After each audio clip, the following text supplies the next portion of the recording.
정부 조직법 개정으로 공소청과 중수청으로 분리가 내년 9월로 예정되어 있습니다. 이러한 상황에서 수사 기소를 왜 우리가 모두 같이 하냐, 법에 모순된다면서 김건희 특검팀 파견 검사 전원이 원대 복귀를 요청했는데요. 이에 대해서 민주당 측에서 어제 김건희 특검을 직접 방문했습니다. 어제 방문한 민주당 3대 특검 대응 특별위 소속이죠. 김상욱 의원 연결되어 있습니다.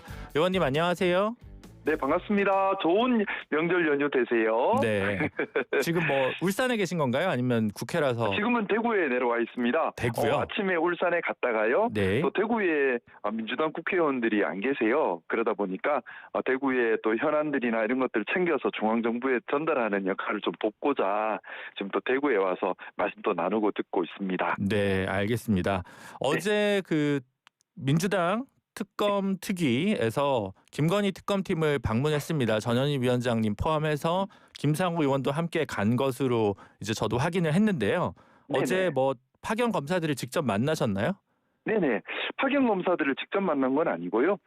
그 계신 특검보를 통해서 또 말씀을 듣고 또 저희 당 차원에서 여러 루트를 통해서 파견 검사들의 입장 또 배경 이런 부분들을 확인을 하고 뭐 가장 우려되는 부분은 특검 수사가 지장을 받아서는 안 되지 않습니까? 기간 제한도 있고 또 전 국민들이 다 관심 갖고 지켜보고 있는 특검 수사기 때문에 여기에 혹시라도 지장이 생기는 건 없을까 이런 부분들 같이 좀 말씀 나누고 왔습니다. 네. 근데 지금 어제 그 인터뷰에서는 네네. 그 전현희 위원장이 원래 집단으로 검찰 개혁에 항의라기보다는 불안과 우려를 하소연한 차원이다. 이게 네네. 확인됐다라고 했다가 네. 다시 또 페이스북 통해서는 주동자 색출, 뭐 엄벌, 경고 이런 좀 무시무시한 단어들을 쓰신 것 같습니다. 이 온도차 네. 이게 같은 이게 어떻게 저희가 이해해야 됩니까? 두 가지가 다 녹아 있는 거죠. 뭐냐면요. 첫 번째는 사실 이 파견 검사들이 집단으로 항명을 한 거지 않습니까? 이건 분명히 큰 문제입니다. 그리고 파견 검사들의 선언문을 보면은 특검에게 의사표명을 해줄 것을 요청하는데 요청이라기보다는 강요에 가깝죠. 그리고 그 의사표명 내용은 수사와 기소가 수사, 기소, 공소, 유지 이 세 가지가 분리되는 것은 옳지 않다라는 취지의 말을 해주기를 요청하는 내용인데요. 사실 이게 상식적으로 가능할까요? 상식적이지 않은 얘기지 않습니까? 국민들이 바람해서 수사, 기소, 분리, 검찰 개혁을 진행해서 법안이 통과됐습니다.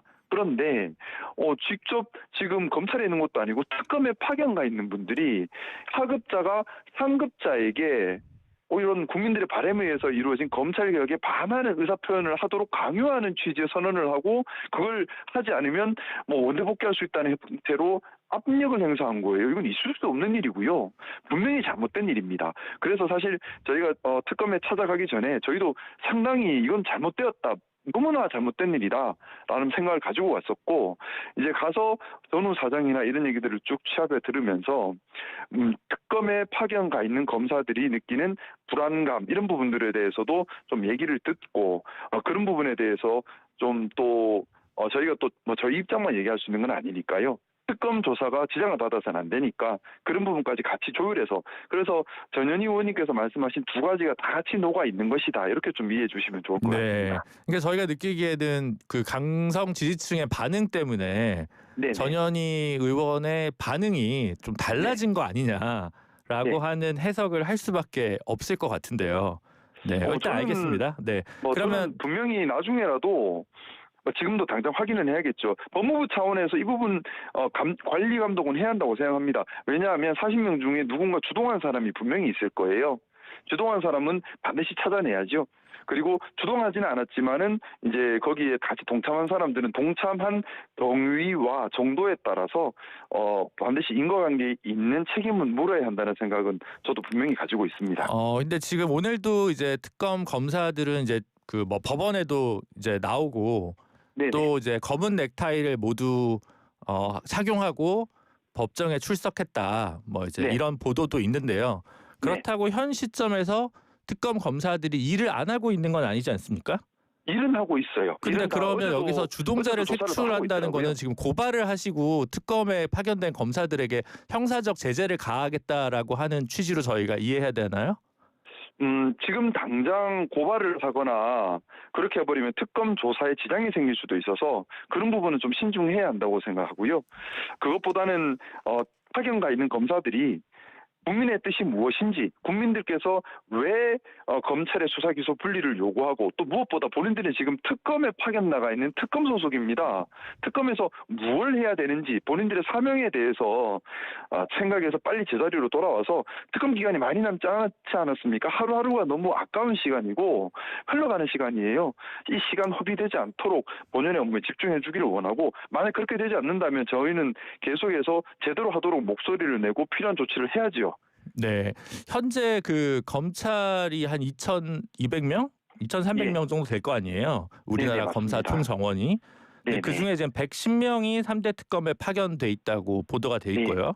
네네. 근데 이제 이번에 더 센 특검법 통과로 이제 더 많은 검사를 파견할 수 있는데 네네. 실제로는 기피하는 분위기가 형성되고 있어서 인력 충원에 난항이 있다고 하는 이 점은 좀 어떻게 짚고 계십니까? 저대로 좀 확인을 해보니까 기존 검찰 조직에서 특검에 파견 가 있는 검사들을 마치 조직의 배신자 취급하는 부분이 있는 것 같습니다. 네. 그러다 보니 특검에 파견 나가 있는 검사들이 본인들이 속해 있는 검찰 조직으로부터 배신자 취급당하고 하니까 그게 심리적으로 큰 부담을 느끼고 있나 봐요.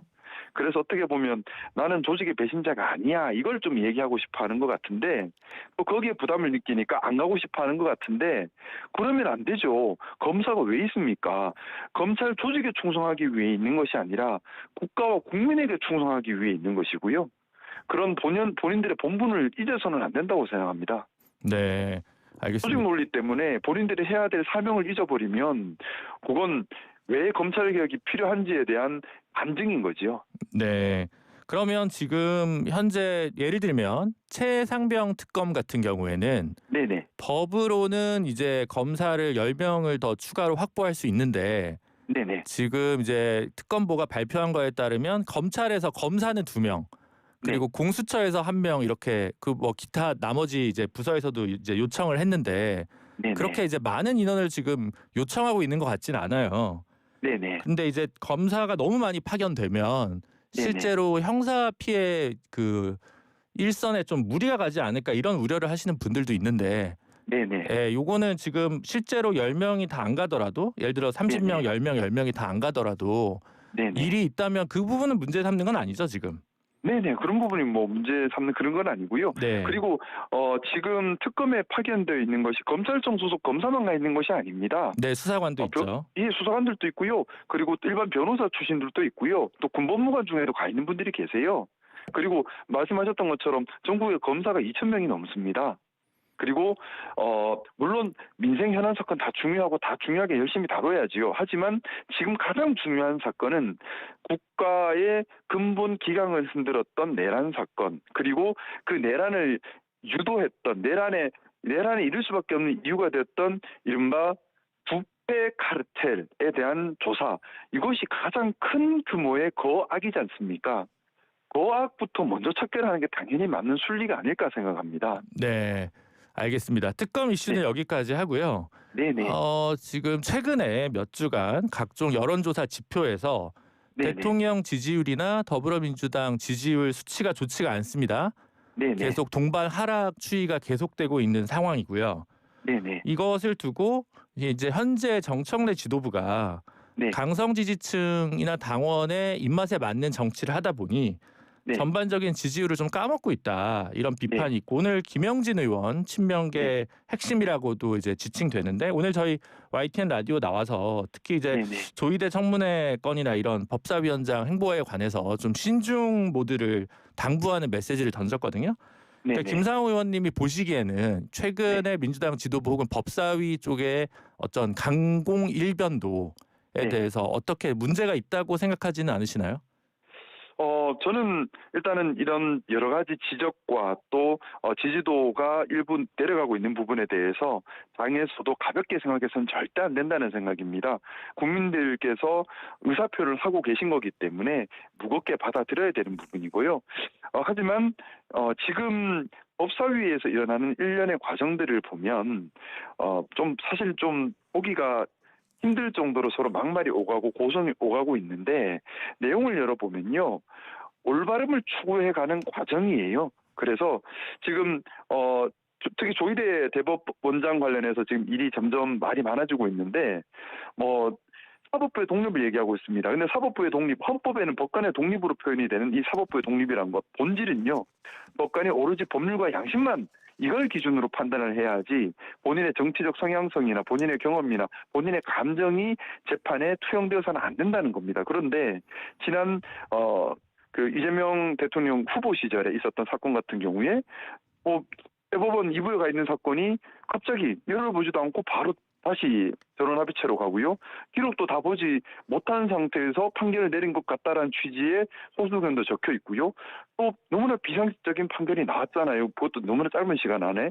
이거는 오로지 법관의 법률과 양심만을 가지고 법관의 독립을 지켰다라고 상식적으로 판단하기 어려운 상황이 벌어졌습니다. 이 이후에 여러 가지 일련의 상황들에 대해서 국회법에서 정해진 절차에 따라서 질의하고 답을 구하는 것은 어떻게 보면 민주적 통제 과정으로 볼 수 있는 겁니다. 네. 거기에 대해서 여러 가지 정치적인 셈을 더 씌우기를 해서 그런 민주적 통제와 확인 과정을 피하려고 한다는 것. 그리고 그 속에서 뭔가 좀 분란이 생기는 것은 저는 개인적인 생각으로 말과 행동과 태도는 품위와 포용 개방성을 유지해야 하지만 방향성이 맞다면 거기에 대한 추진력은 잃어서는 안 된다는 생각이고요. 물론 좀 너무 눈살 찌푸리는 언행이 나오는 건 옳지 않습니다. 하지만 지금 어떤 기관도 국민들의 민주적인 의사결정과 통제로부터 성역은 있어서는 안 된다고 생각합니다. 그래서 네, 지금 알겠습니다. 그 부분들은 계속 진행이 돼야 된다는 생각 가지고 그런데 있습니다. 그 이재명 대통령이 임명한 이석연 국민통합위원장은 네네. 제 국정감사법에 네. 그 계속 중인 재판에 관여할 목적으로 국정감사나 국정조사가 안 된다는 이제 국정감사법 8조가 있잖아요. 네네. 이거 등의 이유를 들어서 청문회 개최 요건 자체가 안 된다. 네. 그러니까 사법부의 자성은 필요하지만 현재 민주당의 행보에 대해서 다소 비판적인 목소리를 냈거든요. 네네. 그래서 지금 15일에 대법원을 직접 찾아가는 게 또 법사위가 이제 예정이 돼 있는데 네네. 이 행보가 그럼에도 불구하고 계속 돼야 된다 이렇게 보시는 거죠? 네, 저는 계속 중인 재판이라고 표현을 했는데요. 네. 대법원에서의 판단은 끝나서 고등법원으로 넘어왔습니다. 그건 대법원에서는 판단이 끝난 게 아닌가 하는 생각이고요. 대법원에서 더 이상 판단을 바꾸거나 판단을 새로 하거나 하는 재판이 아니지 않습니까? 계속 중이라고 하는 것은 말 그대로 그 재판부의 사건이 진행 중인 걸 얘기하는 것일 텐데 이미 고등법원으로 법원 단위 자체를 옮겨버린 사건이기 때문에 상관없다라고 보시는 거고요. 저는 그 부분에 대해서는 좀 해석의 여지가 있지 않을까라는 네. 생각이고요. 근데 당 내에서나 저는 이렇게 다양한 의견들이 나오는 것은 정말 건강한 것이다라는 생각 가지고 있습니다. 그래서 좀 우리 민주당 안에서 천편일률적인 목소리가 아니라 강하게 추진도 해야 한다. 동시에 신중도 해야 한다라는 다양한 목소리가 서로 섞이면서 보다 맞는 길을 찾아가는 과정. 이건 참 바람직한 일이다 하는 생각 가지고 있습니다. 그런데 그 조희대 대법원장 청문회 출석건은 5월 달에도 한번 이제 맹탕 청문회가 한 번 있었고 네네. 그리고 한덕수 총리와 조희대 대법원장 회동설도 사실 5월 달에 한번 제기가 됐었던 거잖아요. 네네. 둘 다 5월 달에 재방송을 9월에 하는 건데 네. 그 재방송심에서 새로운 이제 뭔가 뭐 증거가 나온 것도 아닌 상황에서 네네. 다소 이제 정기국회의 중요한 역량을 좀 더 다른 네. 현안에 쏟아야 되는 거 아니냐. 네네. 지금 같은 얘기를 반복하니까 뭐가 있는 줄 알았는데 아무것도 없다고 생각해서 허탈하게 여기시는 분들도 많거든요. 네네. 좀 이런 어떤 사법 개혁은 필요하겠지만 현재는 좀 다소 과잉되거나 뭐랄까 네네. 야구르침 제구가 안 되고 있다 이런 생각을 좀 하게 되는데 이거 좀 어떻게 네. 반론하시겠습니까? 반론이라기보다는 그런 말씀들도 다 귀담아 들어야 되는 말씀이고 일견 타당한 부분이라 생각합니다. 하지만 제 개인적인 생각으로는 지금 조희대 대법원장의 지금의 태도는 잘못됐다는 생각이에요. 뭐냐면 말씀드렸던 것처럼 법관의 독립은 법관이 지켜야 하는데 법관의 수장인 자가 스스로 법관의 독립을 부순 행위였습니다. 그리고 여러 가지 정치적 편향성이 자꾸 드러나고 있고요. 그런 상황에 대해서 최소한 성실하게 국민적 의혹에 대해서 답은 해야 한다고 생각하는데 지금까지의 과정을 보면 성실하게 국민적 의혹에 답을 하거나 본인께서 좀 설명을 할 수 있는 국민들 앞에 나는 제대로 했는데 왜 정치 국회에서 자꾸 여기에서 문제를 제기하느냐라고 설명을 할 수 있는 기회이기도 하잖아요.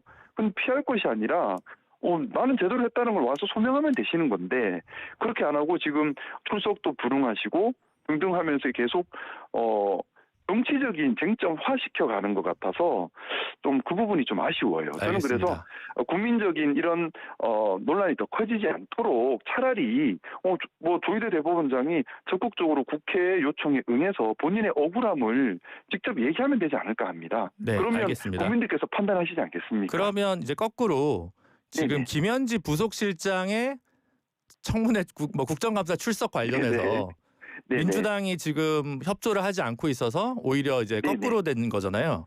네네. 근데 이제 대통령실에서는 뭐 우상호 수석도 100% 출석한다라고 네네. 얘기했는데 민주당 내에서는 지금 뭐 그러면 부르겠다라는 말이 없어요. 그래서 네네. 이게 너무 오래 끌고 가는 게 아닌가라는 생각이 드는데 그냥 김상호 의원은 개인 입장은 뭡니까? 불러야 됩니까? 저 개인적인 생각으로 순수한 개인적인 생각입니다. 뭐 해당 상임위에 있지는 않기 때문에요. 네. 근데 당연히 국민들께서 확인하고 싶어하는 내용이 있고 국회법에 따라서 요청할 수 있는 사안이라면 국민적인 의혹이 있다면 당연히 불러서 그 부분을 확인하고 하는 과정이 필요하다고 생각하고요. 거부할 이유가 없다고 생각합니다. 네, 알겠습니다. 거부해서도 안 되고요. 질문을 좀 바꿔보겠습니다. 김상호 의원님 그 지난번에 8월 초인가요? 내란 특검의 네. 참고인 신분으로 한번 출석하셨잖아요. 네네, 맞습니다. 그러니까 그 당시 계엄 해제 표결 당시에는 이제 당적이 다르셨는데 네네. 지금 보도에 따르면 당시 원내대표였던 추경호 의원이 이제 소환될 분위기라고 합니다. 네네. 그 당시에 이제 의원총회 장소가 뭐 국회였다가 당사였다가 국회였다가 당사였다가 뭐 이렇게 됐어요. 그래서 네네. 그 당시에 의원님이 보시기에 뭐가 가장 납득이 안 되고 특검에선 어느 지점에 가장 포인트를 두고 수사를 해야 된다고 보십니까? 특검에서 가장 포인트를 주는 부분은 결국 그거겠지요. 추경호 원내대표가 과연 사전에 알고 있었느냐, 첫 번째. 두 번째는 알고 난 다음에 국회의 계엄 해제 표결을 방해했느냐, 방해 양태는 어땠느냐, 이런 부분들일 겁니다. 그리고 제가 개인적으로 가장 좀 문제라고 생각했던 것은 추경호 원내대표가 왜 계엄 해제 표결에 나서야 될 의원들을 당사 밖으로 의원총회로 모았냐 하는 부분입니다. 당사 밖으로 모았다는 것은 비상식적이에요. 왜냐하면 제가 국민의힘에 있을 때 봤던 모든 의원총회는 국회 본관에서 이루어졌습니다. 그리고 그러면 국회 본관에 들어와 있는 의원들을 왜 굳이 밖으로 빼도록 그런 의원총회를 당사에서 열겠다는 얘기를 하는 건지 납득할 수 없는 거지요. 당시 일각을 다투는 그런 긴박함이 있었습니다. 어떻게든 국회의원이 본관으로 진입하기 위해 애를 쓸 때예요. 근데 국회의원들을 당사로 뺀다. 결국 그건 계엄을 해제 못하게 하려는 시도로 의심받을 수밖에 없는 행위였고요. 그리고 또 당사로 빼놓고는 이제 계엄 해제 의결을 하려고 하는 국회의장에게는 좀 기다려라. 사실 그때 본회의장 바로 앞까지 계엄군들이 들어와서 문을 열기 직전이었는데 30분 이상 시간을 좀 기다려달라. 이건 당시 상황과 전혀 맞지 않는 얘기거든요. 근데 추경호 원내대표는 또 국회 본관에 있었습니다. 본관에 있으면서 본회의장에 한번 나타나지도 않고 상식적으로 본다면 당시 원내대표라면 당연히 본회의장에 와서 민주당 원내대표나 국회의장과 얘기를 나누면서 어떻게 할 것인가를 토의하는 게 상식이겠지요. 근데 나타나지 않고 전화로만 얘기하고 또 일각에서는 본회의 그렇게 해놓고 본회의장에서 본인도 본관에서 빠져나가려고 했다라는 얘기도 있더라고요.